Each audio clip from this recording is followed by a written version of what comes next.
KKTM seeds സമന്വയം കൂടെയുണ്ട് കൂട്ടിനായി എന്ന പരിപാടിയിലാണ് നാം പങ്കെടുത്തുകൊണ്ടിരിക്കുന്നത്.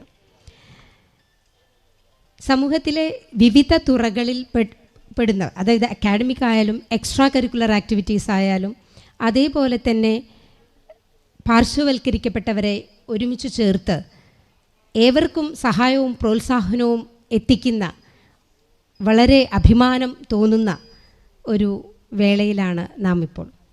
ഈ കൂട്ടത്തിൽ അക്കാദമിക് മികവ് നേടിയിട്ടുള്ള KKTM കോളേജിലെ വിദ്യാർത്ഥികൾ ഉൾപ്പെടെ അവരുടെ കൂടെ അവർ നേടിയിട്ടുള്ള ഈ അവാർഡുകൾ, എൻഡോമെൻറ്റ് അക്കാഡമിക് എക്സലൻസ് അവാർഡുകളുടെ കൂടെ ഒരു സാക്ഷിയാകാൻ എനിക്ക് സാധിച്ചതിൽ ഞാൻ ഏറെ സന്തോഷിക്കുന്നു. അവർക്കെല്ലാം ആശംസകളും അതേപോലെ തന്നെ ആശീർവാദങ്ങളും അഭിനന്ദനങ്ങളും നമുക്ക് ഒരുമിച്ച് നൽകാം. ഈ ഒരു വേള നമുക്ക് ആഹ്ലാദപൂരിതമാക്കാം. ഏറ്റവും ആപ്റ്റായിട്ടുള്ള ഒരു വ്യക്തിയെ തന്നെയാണ് ഈ സേവന സന്നദ്ധ പ്രവർത്തനം നടത്തുന്ന KKTM സീഡ്സിന് ഇന്ന് ലഭിച്ചിരിക്കുന്നത്. ഗംഗാധരൻ സാർ ഇവിടെ സാറിൻ്റെ ആ ഹോസ്പിറ്റൽ അനുഭവങ്ങളൊക്കെ കുറച്ച് പറയുകയുണ്ടായി. എന്നെ സാറിന് ഓർമ്മയുണ്ടാകുമോ എന്ന് ഞാൻ ഭയപ്പെട്ടിരുന്നു. എങ്കിലും സാറിനോട് ഞാൻ ചോദിച്ചപ്പോൾ സാറിന് എന്നെ ഓർമ്മയുണ്ട്. 2005 മുതൽ 2016 വരെയും ലേക്ക് ഷോർ ഹോസ്പിറ്റലിലെ ഒരു നിത്യ സന്ദർശക ആയിരുന്നു ഞാൻ. അത് അങ്ങനെ ആരോടും പറയാറില്ല. 2005 അമൃത ഹോസ്പിറ്റലിൽ ഞാൻ എൻ്റെ മദറിൻ്റെ സ്ട്രോക്ക് വന്ന് ചികിത്സയിലായിരിക്കെ എൻ്റെ ഹസ്ബൻഡിനൊരു പനി വരികയും ഞാനിവിടെ അമൃതയിലുണ്ടല്ലോ ഒന്ന് കാണിക്കാൻ വരൂ എന്ന് പറയുകയും ചെയ്തു. അത് നിങ്ങളുമായിട്ട് ഷെയർ ചെയ്യണമെന്ന് ഞാൻ ആഗ്രഹിക്കുന്നു. കാരണം ഗംഗാധരൻ ഡോക്ടർ ഇവിടെ എക്സ്പീരിയൻസ് ഷെയർ ചെയ്തപ്പോൾ അദ്ദേഹത്തെ എങ്ങനെയാണ് കണ്ടത് എന്നെനിക്ക് നിങ്ങളോട് പറയണം എന്ന് തോന്നി. അമൃത ബയോപ്സിയുടെ റിസൾട്ട് വന്നു. ഞാൻ ENT ഡോക്ടറെ മുമ്പിലിരുന്നു. ഹസ്ബൻഡിനെ കേട്ടിട്ടുണ്ടായില്ല.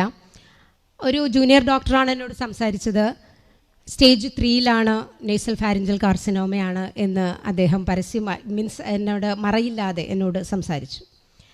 അന്ന് എനിക്ക് എങ്ങനെയാണ് ഞാനത് ഉൾക്കൊണ്ടത് എന്ന് എനിക്കറിയില്ല. ഭയങ്കരമായിട്ട് ഞാൻ കരഞ്ഞു. ഇന്നത്തെ ഒരു ബോൾഡ്നെസ്സൊന്നും അന്ന് ഉണ്ടായില്ലായിരിക്കാം. ഭയങ്കരമായിട്ട് കരഞ്ഞു. അപ്പോൾ അവിടുത്തെ സീനിയർ ഡോക്ടർ വന്നിട്ട് പറഞ്ഞു, ഇങ്ങനെയാണ് ഒരു ലേഡിനോട് ഡോക്ടർ നേരിട്ട് പറയുക എന്നൊക്കെ ചോദിച്ചാൽ ജൂനിയർ ഡോക്ടറെ വഴക്ക് പറയുന്നതൊക്കെ ഞാൻ കേട്ടിട്ടുണ്ട്.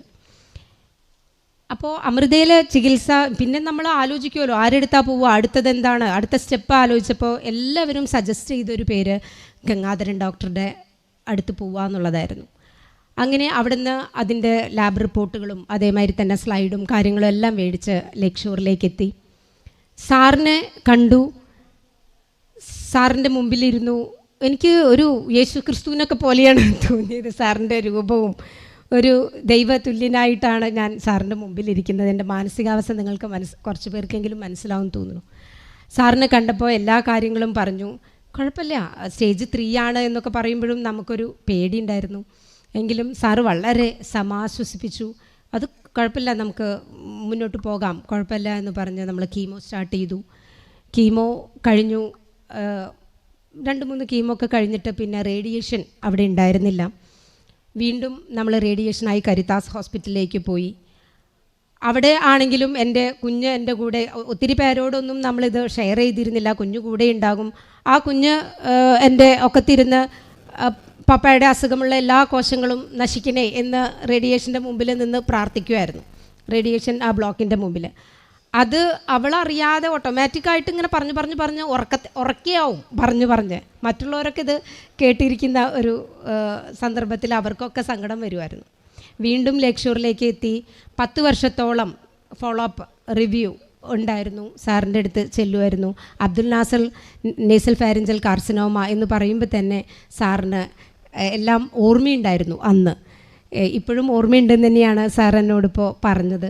അത് വളരെ അതിശയമാണ്. കാരണം സാറിനെ കാണാൻ പറ്റുക എന്ന് പറഞ്ഞാൽ മണിക്കൂറുകളുടെ കാത്തിരിപ്പായിരുന്നു അവിടെ. കാരണം ഞങ്ങൾ ന്യൂ പേഷ്യൻസിനാണ് ആദ്യം അവിടെ പ്രിഫറൻസ് കൊടുക്കുക. അത് കഴിഞ്ഞ് ഫോളോ അപ്പ് എന്ന് പറഞ്ഞാൽ ഒരുപാട് പേരുണ്ടാവും ഫോളോ അപ്പ്. അങ്ങനെ കണ്ടുകിട്ടി സാറ് ഓരോ പ്രാവശ്യവും സാറിന് ഹിസ്റ്ററി പെട്ടെന്ന് ഒന്ന് മറിച്ച് നോക്കിയാൽ തന്നെ എല്ലാ കാര്യങ്ങളും അറിയാൻ പറ്റുമായിരുന്നു. സാറ് ഫോണും പലപ്പോഴും കെടുത്തിരുന്നു. ഇങ്ങനെയൊക്കെയാണ് എൻ്റെ ജീവിതത്തിൽ ഒരുപാട് പ്രശ്നങ്ങൾ, വിഷമങ്ങൾ ഒക്കെ നേരിടും. പക്ഷേ ആ വിഷമത്തിലൊക്കെ നമുക്ക് ആ പ്രതിസന്ധികളൊക്കെ അതിജീവിക്കാൻ സാധിക്കും എന്നുള്ള ഒരു ആത്മവിശ്വാസം എനിക്ക് എൻ്റെ ജീവിതത്തിലൂടെ എനിക്ക് ലഭിക്കുകയുണ്ടായി. അപ്പോൾ അതൊക്കെ സാറും ഒരു കാരണക്കാരനാണ്. കാരണം ഒരു ശുഭാപ്തി വിശ്വാസം, ഒരു ആത്മവിശ്വാസമൊക്കെ നമ്മളിൽ ഇൻകൾക്കേറ്റ് ചെയ്യാൻ സാറിന് സാധിച്ചിട്ടുണ്ട്. സാറ് വരുമ്പോഴൊക്കെ നമുക്ക് പ്രതീക്ഷ ഉണ്ടായിരുന്നു. അങ്ങനെ ഹസ്ബൻഡ് അതിൽ നിന്നൊക്കെ റിവൈവ് ചെയ്ത് വന്നു. ഇപ്പോൾ റേഡിയേഷൻ്റെ കുറച്ച് ആഫ്റ്റർ എഫക്ട്സുകളൊക്കെ ആയിട്ട് കുറച്ച് ബുദ്ധിമുട്ടുകളൊക്കെ ഉണ്ട്. അന്ന് സാറിനോട് ഞാൻ ഈ സാറ് ബുദ്ധിമുട്ടുകളൊക്കെ പറയുമ്പോൾ റേഡിയേഷൻ കഴിഞ്ഞ് 15-20 വർഷം കഴിയുമ്പോൾ ബുദ്ധിമുട്ടുകൾ ഉണ്ടാവും എന്നൊക്കെ പറഞ്ഞപ്പോൾ ഞാനിങ്ങനെ ടെൻഷൻ അടിച്ച് എൻ്റെ മുഖം കാണുമ്പോൾ സാറ് പറയുക 15 വർഷം കഴിഞ്ഞുണ്ടാകുന്ന കാര്യത്തെപ്പറ്റി ഇപ്പോഴത്തെ എന്തിനാ ടെൻഷൻ അടിക്കണേ എന്നൊക്കെ ചോദിച്ചിരുന്നു. ഇപ്പോൾ ശരിക്കും പറഞ്ഞാൽ ആ ഒരു ബുദ്ധിമുട്ടിലൂടെ കടന്നു പോവുകയാണ്. 18 വർഷം കഴിഞ്ഞു. റേഡിയേഷനും കീമോ ഒക്കെ കഴിഞ്ഞിട്ട് അതിൻ്റെ ബുദ്ധിമുട്ടുകളുണ്ട്. എങ്കിൽ കൂടിയും ജീവിതത്തെ വളരെ സ്നേഹിച്ചുകൊണ്ട് സന്തോഷകരമായിട്ട് തന്നെയാണ് ഓരോ ദിവസവും മുന്നോട്ട് പോകുന്നത് ഞാൻ. കാരണം നമ്മൾ സന്തോഷമായിട്ടിരിക്കുക എന്നുള്ളത് നമ്മുടെ തീരുമാനമാണ്. ചുറ്റുപാടുമുള്ള ഒരുപാട് കാര്യങ്ങൾ മാറിക്കൊണ്ടിരിക്കും. അതായത് സുഹൃബന്ധമാണെങ്കിൽ പോലും, സമ്പത്താണെങ്കിലും, നമ്മുടെ ശാരീരികവും മാനസികവുമായിട്ടുള്ള ആരോഗ്യം, അങ്ങനെ എല്ലാം മാറിക്കൊണ്ടിരിക്കും. എന്നാലും ആ മാറ്റങ്ങളിലെല്ലാം നമ്മളെ ഇമോഷണലായിട്ട് എഫക്റ്റ് ചെയ്യാൻ പാടില്ല. ഇപ്പം ഞാൻ KKTM കോളേജിൻ്റെ പ്രിൻസിപ്പളാണ്. അപ്പം നമ്മൾ നമ്മുടെ ജീവിതത്തിൽ വരുന്ന പ്രശ്നങ്ങൾ, പ്രതിസന്ധികളായിട്ട് നമ്മൾ വിഷമിച്ചിരുന്നിട്ട് കാര്യമില്ല. കാരണം ഓരോ കാര്യങ്ങൾ നേരിട്ട് കൊണ്ടുപോകേണ്ടതുണ്ട്. KKTM കോളേജിൽ ഞാൻ കാലെടുത്ത് വെക്കുന്നത് ഏറ്റവും സന്തോഷകരമായിട്ടുള്ള ഒരു അവസ്ഥയിലാണ്. അതായത് NAAC അക്രഡിറ്റേഷൻ കഴിഞ്ഞിരിക്കുന്ന ഒരു വേളയിലാണ്. റിസൾട്ട് പബ്ലിഷ് ചെയ്തിട്ടില്ല. അത് എനിക്ക് വേണ്ടി ദൈവം തമ്പുരാൻ കരുതി വെച്ച ഒരു അനുഗ്രഹമായിരുന്നു. കാരണം റിസൾട്ട് പബ്ലിഷ് ചെയ്യാനുള്ള ഭാഗ്യമുണ്ടായത് എനിക്കാണ്. ഷാജി സാറാണ് അതിൻ്റെ പിന്നിൽ ഭയങ്കരമായിട്ട് അഹോരാത്രം പണിയെടുത്തിട്ടുള്ളത്. KKTM സീഡ്സിൻ്റെ അലുമിനിയുടെ ഒരു ഭാഗമായിട്ടുള്ള സീഡ്സിൻ്റെ ഒരുപാട് സഹായ സഹകരണങ്ങൾ ഒന്നുകൊണ്ട് മാത്രമാണ് അലുമിനിയുടെ ഭാഗത്ത് നിന്ന് ഒരുപാട് പോയിൻ്റ് ഈ NAAC അക്രഡിറ്റേഷന് ഞങ്ങൾക്ക് നേടാനായിട്ട് സാധിച്ചത്.